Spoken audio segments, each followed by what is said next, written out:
l'Acadie Nouvelle et CKRO vous présentent le balado Les Top 5. Bonjour tout le monde et bienvenue à ce balado né d'un partenariat l'Acadie Nouvelle CKRO. Je m'appelle Michel Jacob et j'animerai ce balado. Aujourd'hui, mon invité, François Gravel, éditorialiste à l'Acadie Nouvelle. François, bonjour. Bonjour Michel, très heureux de te retrouver pour ce deuxième balado des tops de l'Acadie Nouvelle et de CKRO. Je rassure tout de suite nos auditeurs, les tops, ce n'est pas moi le top, ce n'est pas Michel non plus. Ah.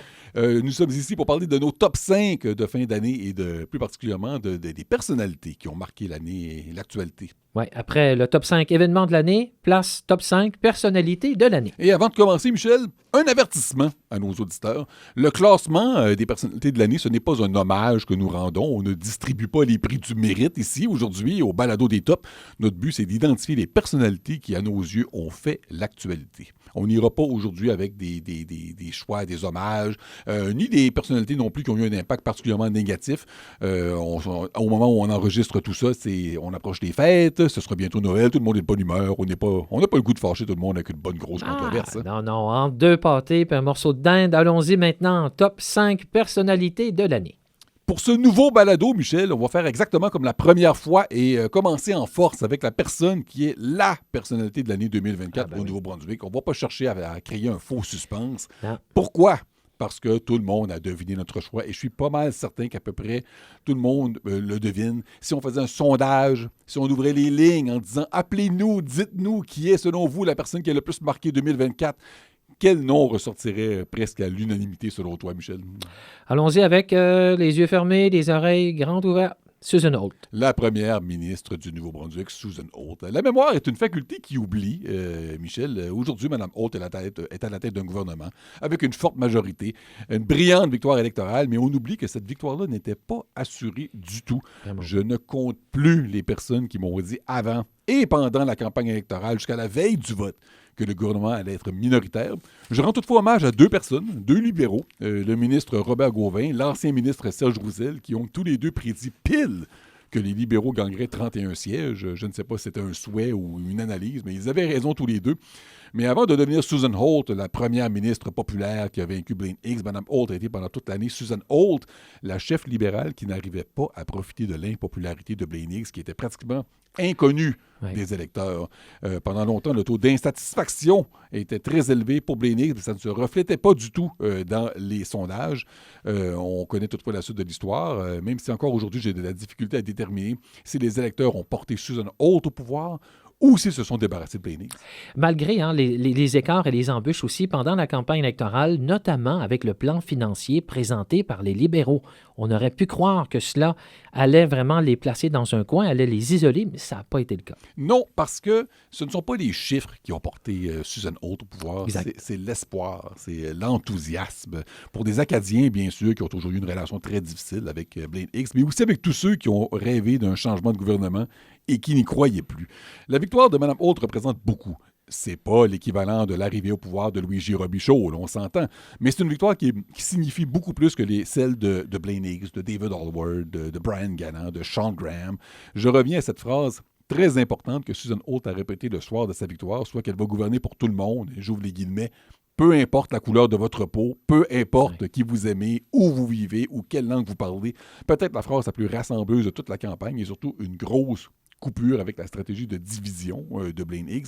Une phrase qui me rappelle un autre slogan, Michel, et tu vas sûrement te souvenir qui l'a déclaré.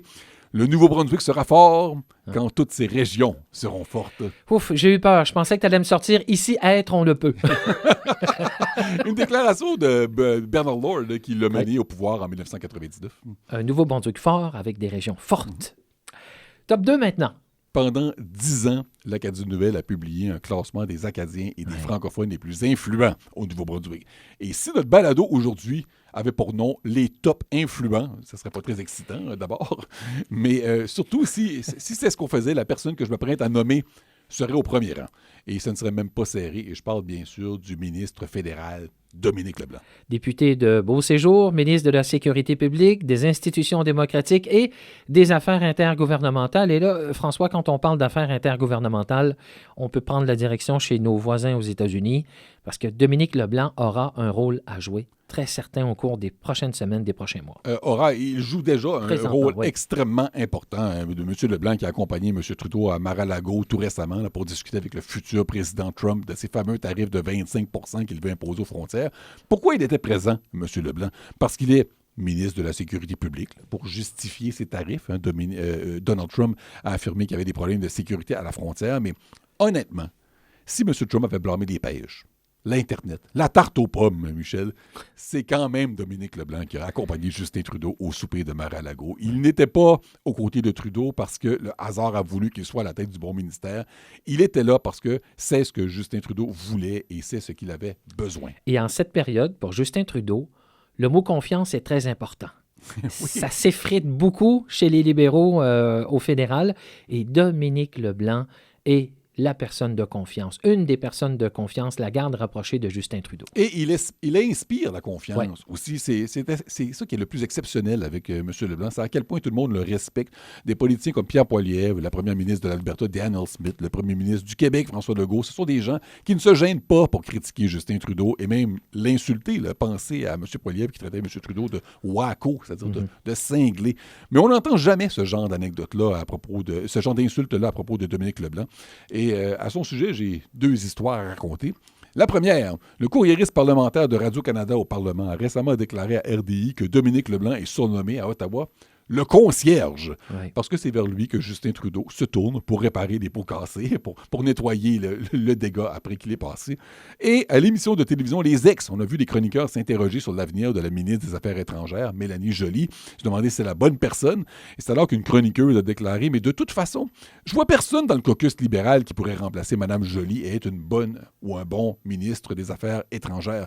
Bon, il y a Dominique Leblanc, mais Dominique Leblanc, on pourrait le mettre à tous les ministères, lui. » Alors, il y a une énorme influence. Au Nouveau-Brunswick aussi, c'est vraiment le numéro 1 dans la province ici. Rappelez-vous, lors de la campagne électorale fédérale de 2021, la SANB a voulu inviter à Caraquette le chef du Bloc québécois Yves-François Blanchet. Dominique Leblanc a mis son poing sur la table et la visite de courtoisie du Bloc a été annulée. A été annulée. Et bon, ne s'est pas gêné aussi pour se mêler des dossiers de la province. Et il a eu mal à partir à quelques reprises avec Blaine Higgs. Il y a eu une grosse année. Grosse année, M. Leblanc. Il est le numéro 2 dans mon classement des personnalités de l'année 2024. Le numéro 1 quant à l'influence dont il a fait preuve. Il y a un incontournable, du moins tant que le gouvernement Trudeau sera au pouvoir. Tu l'as bien dit, François, tant que le gouvernement Trudeau sera au pouvoir, avec ce qui s'est passé il y a de ça quelques jours, démission de Chrystia Freeland, Dominique Leblanc a pris encore du galon avec le ministère des Finances en attendant la réponse de M. Carney. Vous écoutez le balado Les Top 5 Acadie Nouvelle, c'est KRO. Maintenant, top 3, allons-y. Je te laisse nous expliquer ta tricherie, s'il te plaît. Oui, le top 3 de notre top 5. Alors, comme dans le dernier balado que j'ai fait en compagnie, je vais tricher. Encore une fois, oui, je brise les règles qu'on a pourtant établies, toi et moi. Au 3e rang, je ne nomme pas une personnalité, Michel, mais un trio de personnalités qui ont fait beaucoup réagir pour de mauvaises raisons. Et j'ai nommé l'ancien premier ministre Blaine Higgs, son ancien ministre de l'Éducation Bill Hogan et son ancien directeur de campagne et secrétaire principal, l'Ontarien Steve Outhouse, 3 hommes qui ont tenté de tirer le Nouveau-Brunswick à droite sur la voie des divisions sociales. Et on pourrait peut-être dire quelques mots sur chacun d'entre eux. Steve Outhouse, un organisateur vedette qu'on crédite pour avoir réorganisé la campagne de Danielle Smith en Alberta pour lui permettre de gagner ses élections. Grosse réputation, vedette de la nouvelle droite canadienne.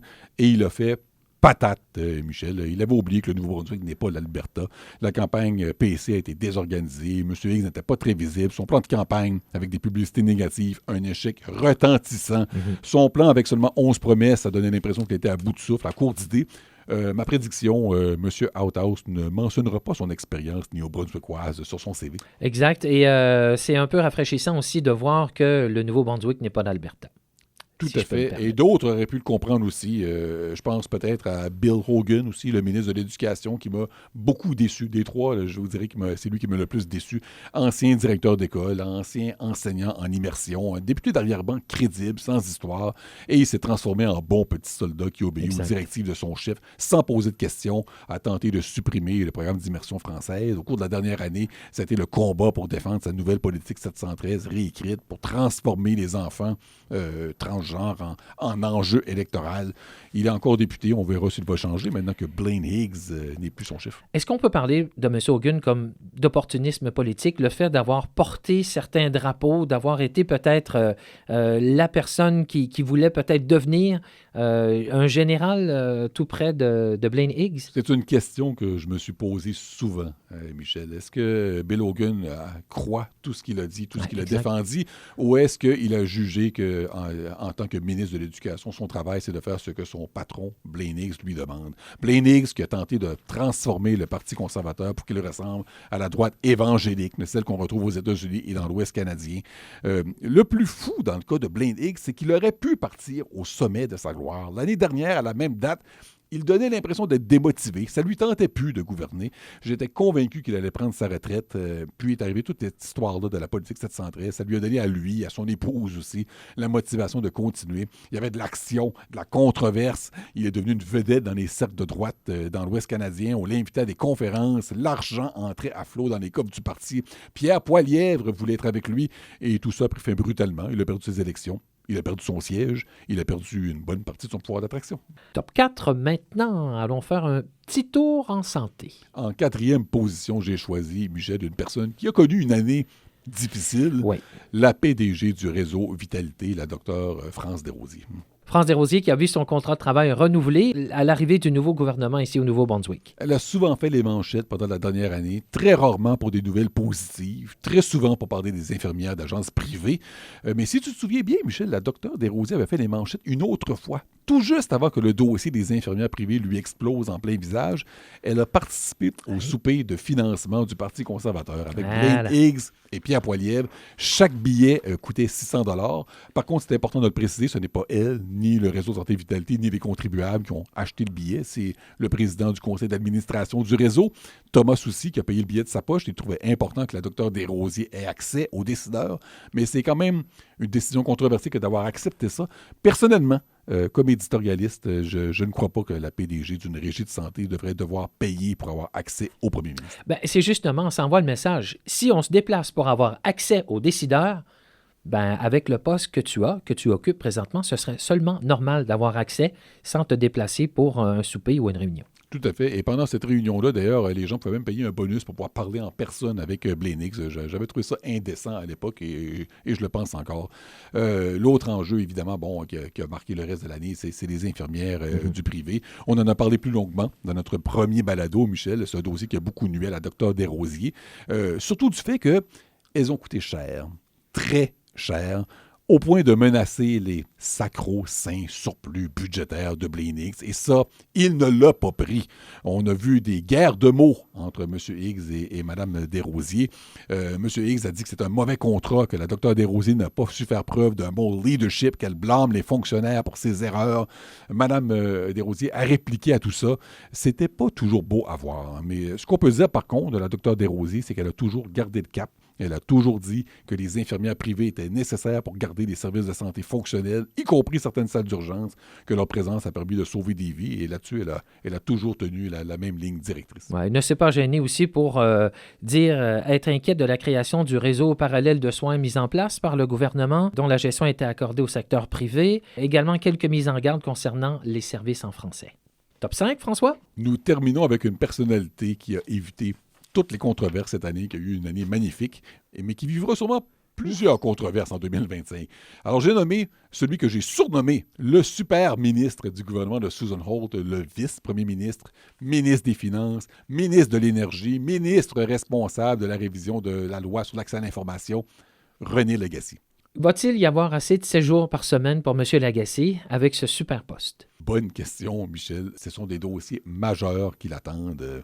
Monsieur Lagacé n'a pas tous ces postes-là seulement. Il est aussi l'homme de confiance de Susan Holt, un peu comme Dominique Leblanc pour Justin Trudeau. Ouais. Il y a plein de dossiers sur la table. Comme ministre des Finances, il doit trouver une façon de financer toutes les promesses de sa chef, retrouver l'équilibre budgétaire. Ça commence. Comme ministre de l'Énergie, il doit solutionner le casse-tête de l'endettement d'Énergie NB, les problèmes de la centrale de Pointe-le-Pro, la filière des mini-réacteurs nucléaires, la remise à neuf de la centrale de Mactaquac couac.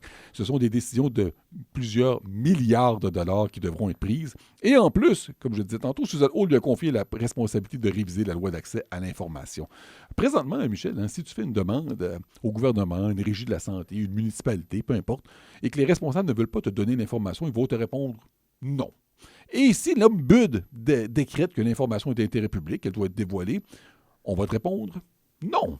Et le seul recours qu'il va te rester, ce sont les tribunaux. Alors, la loi d'accès à l'information, on n'est pas obligé de la respecter au Nouveau-Brunswick. Alors, comme éditorialiste, je me souhaite un cadeau de Noël et j'espère que le super ministre Legacy va livrer la marchandise sur cet enjeu. Moi, ce que je lui offre sous le sapin ou en ce début d'année, c'est peut-être baisser un peu les tarifs douaniers. Parce que si on ajoute le 25 % que nos voisins américains veulent, au niveau du Conseil du Trésor, l'énergie, ça va bouger beaucoup et il y aura beaucoup de transformations à ces deux niveaux. Encore aujourd'hui, je trouve extraordinaire que les conservateurs, y compris leur candidate vedette, la mairesse de Bathurst, Kim Chamberlain, ont cru jusqu'à la fin qu'ils allaient pouvoir défaire M. Legacy dans sa propre circonscription.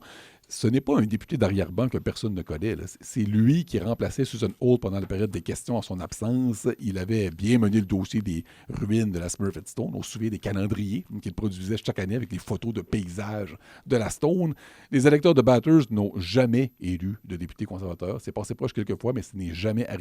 Et là, les conservateurs ont cru que ça y était, et pas rien qu'un peu, même si leur candidate Chamberlain devait pourtant faire campagne en traînant derrière elle un gigantesque boulet, c'est-à-dire son chef Blaine Higgs, très impopulaire chez les Acadiens. Et ça n'a pas empêché M. Higgs de venir faire campagne à Bathurst le samedi avant l'élection. Et ça n'a rien donné. Et aujourd'hui, M. Legacy est, après Susan Hall, c'est la personne la plus puissante au sein du gouvernement. Oui, je suis pas mal certain qu'il ne va pas jouer au quilles en cachette dans la région de Tracadie. François, merci. C'est ce qui conclut ce top 5 personnalités de l'année. Balado, Acadie Nouvelle, CKRO, les top 5. Merci François. Merci Michel, comme toujours, un grand plaisir de faire ça en ta compagnie.